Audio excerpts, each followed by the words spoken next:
The following is a special multimedia presentation from NorthJerseySports.com.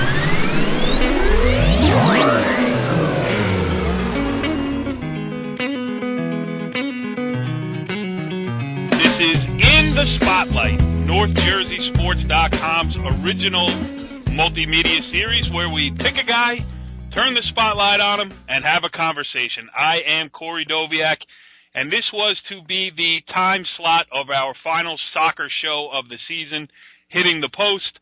But because of a cramped timeline, because we had to drive up and down to the College of New Jersey over the past weekend, we decided to close up the soccer season with me, by myself, with my guest tonight. He is, well, it's sad to say, former Wallington boys soccer coach Mike Fromfield.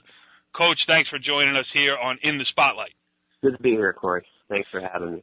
Well, it's a little weird to say former head coach because after 15 years as a part of the program, 13 years as the Wallington head coach, you took a job in the administration at Wallington High School, which means you have to give up your coaching duties. How tough is it for you? It's still starting. It's still sinking in. You know, it's hard. I wasn't really sure exactly what to say to my players at the end of the season. You know, I mean, it's really part of who you are. You know, when you work in one place for so long and spend so much time and effort and energy working towards something, when it comes to an end, it does seem a little strange. So. Yeah, and you know, and you were open about it too. I know when I covered you early in the season, you know, you had already the players were already aware of the fact that this was going to be your last year. How about that decision of, you know, telling them early and playing the season? Yeah, I believe me, I know you as a humble guy. I'm sure there were no win one for Mike Fromfield speeches, but with the loyalty and just the way you built that program down there, I'm sure that was on the kids' mind, you know, to send the coach out the right way. How about that decision of, you know, not leaving it till the end? Well, we made it. It actually probably became public knowledge before I wanted it to, but you know, it had to go through the normal proceedings of going through you know, a board of education vote and so forth. So I tried to keep it secret, not secret, but I tried to keep it on the back burner. On the back burner, yeah, for a while, and then when it finally did become official, I let my team know. But you know, the season's always about the players, not about the coach. And you know, I wanted to win one for them, not to win one for me or anybody else. But you know, it was a great season, and I'm very happy that I had the chance to have a season like this with them. And you know, it was enjoyable. Yeah, and it's funny, you said 13 years as the head coach down there, which coincides with the year that we started NorthJerseySports.com. So in our existence as a website, you know, you've always been the guy down at Wallington, and it's going to be weird for me next year because I will go down and cover a Wallington game to, you know, introduce myself to a new coach. Do you know who the new coach is going to be? Has that been announced, or is there still a process? No, we're going to go through a process. We're going to post it, and we're going to see who puts in for it, and you know, hopefully choose a candidate that can take the program to the next level.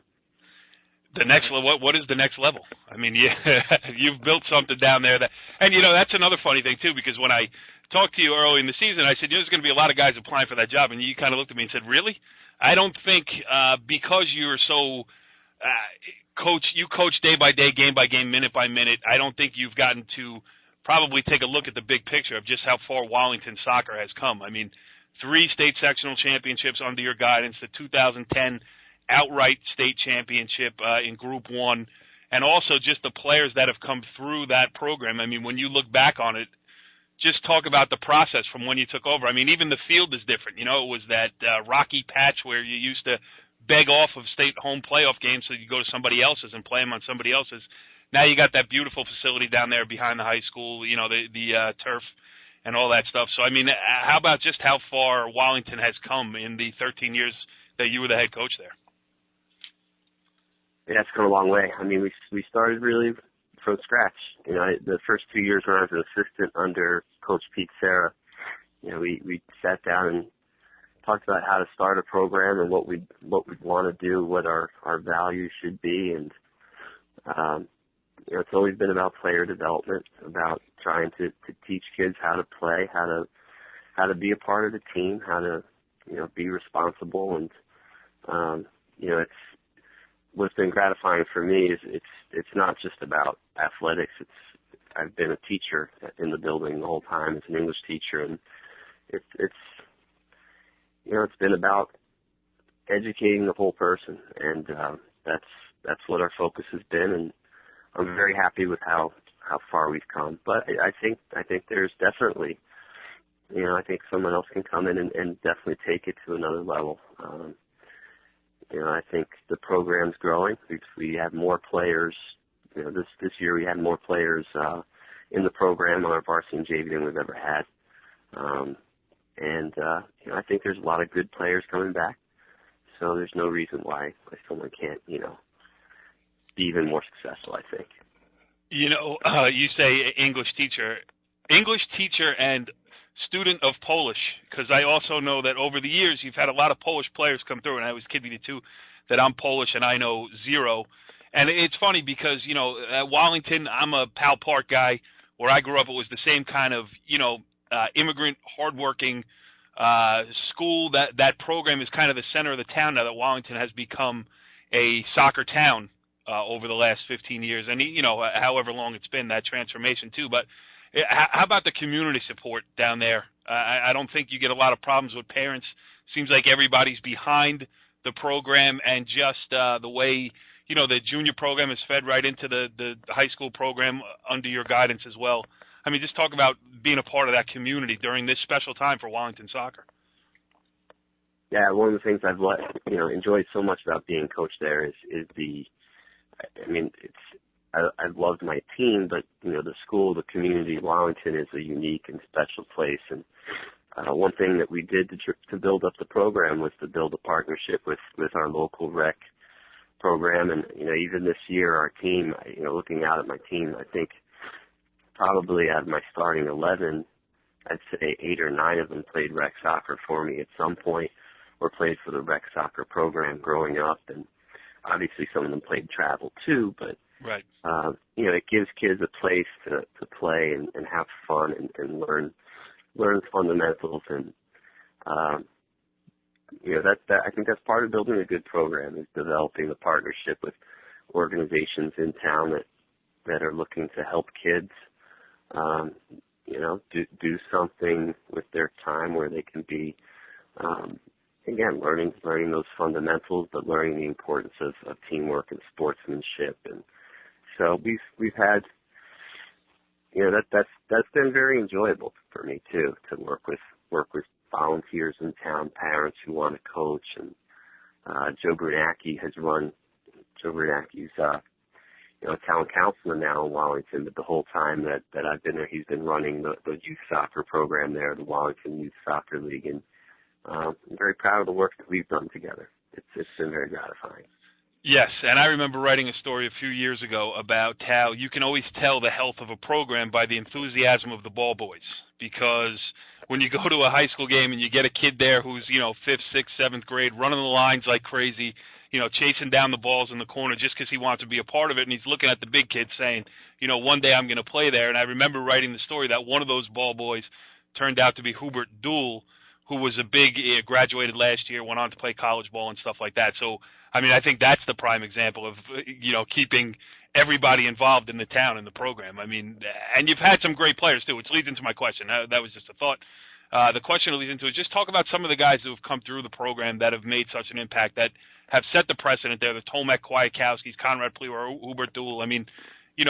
Have you gotten a chance to look back at the body of work of the players that have come through? Yeah, and it's funny that you mentioned the ball boy thing, because the first time I met Conrad Pleva was he just showed up.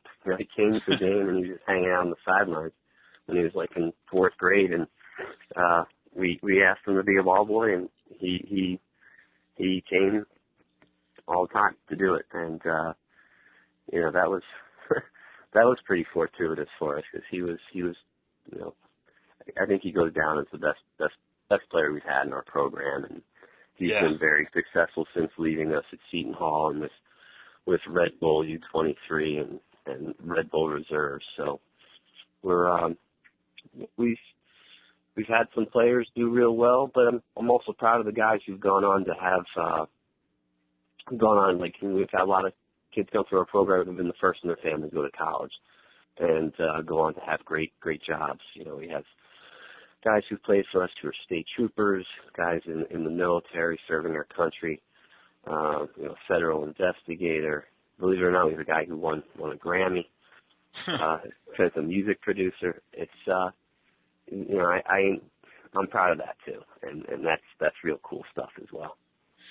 And my last question here before I let you go is, how close do you plan to, stay to the program? I mean, I know you're not going to want to hover over whoever does get the job next, but, the field is right out the back door of Wallington High School. How much are you going to be around, and how much are you going to try to, stay interested?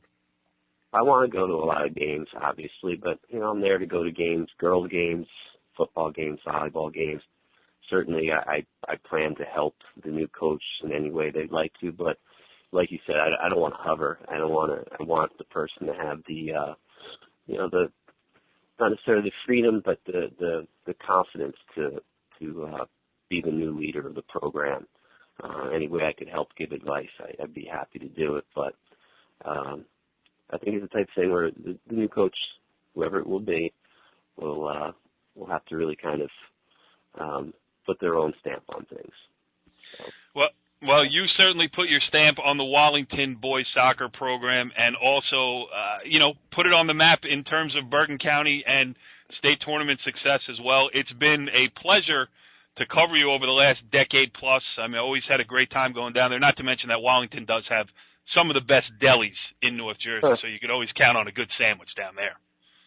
Absolutely. I want to thank you, too, for everything you've done, not just for our program, all the great coverage you've given us over the years, but for the sport as a whole. I mean, high school soccer it means a lot to me, from being a player, from being a coach for 20 years at Wallington and other places, and have seen the sport grow so much. And the work you do has done a lot for that, and I think all of us really appreciate it.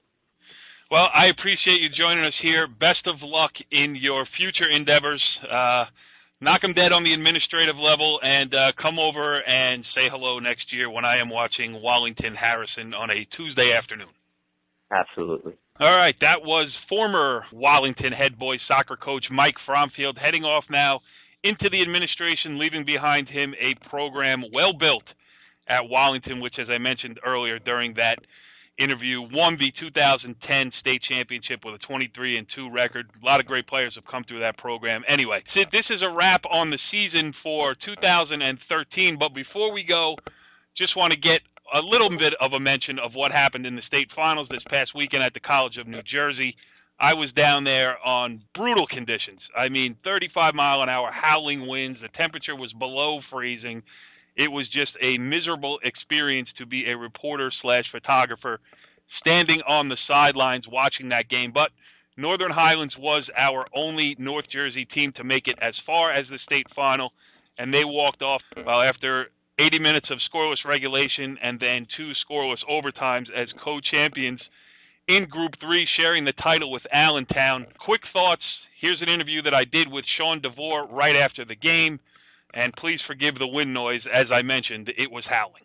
The wind was blowing so hard that it was even hard to handle with it at your back. Yeah, it was. That much of an advantage. I think, it's. I think we both would prefer to play on a better day, but I mean, it is what it is. And, whoever had the wind at their back, even when they got the ball, balls were rolling out for goal kicks and things. So it was really hard to kind of get dangerous.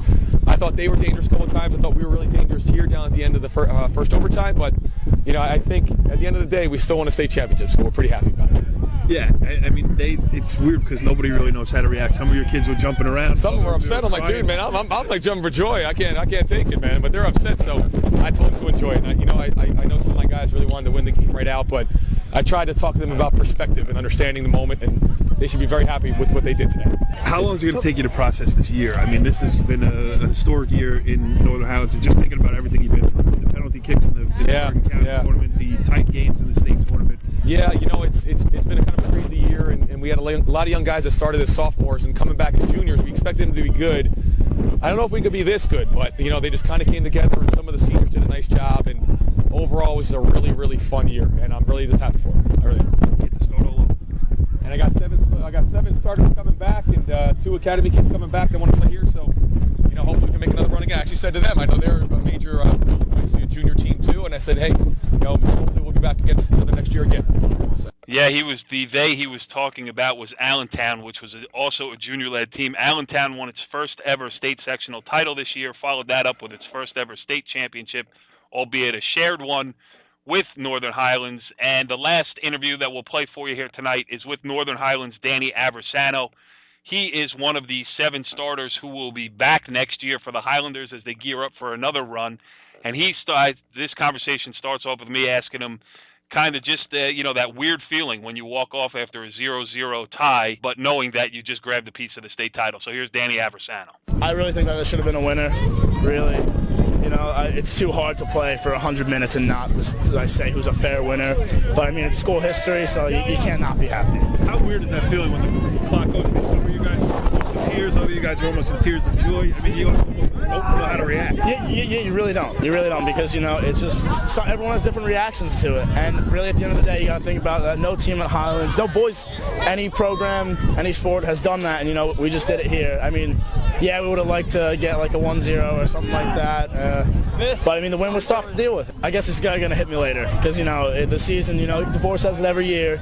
In the summer, our preseason, it's going to go by quick. So take advantage of every moment. And I think sometimes we let that go. Some games that we don't always win or don't always come out 100%, I think we take advantage of that. Because, it really does. I can't even remember. It was summer. I feels like it was 2 days ago. It was summer. And we were out there in 100-degree weather sweating, and now we're freezing our, yeah. Freezing was certainly a perfect way to sum up what went on there on Sunday at the College of New Jersey. That's it for now, and we'll see you next time on In the Spotlight. Follow the leader.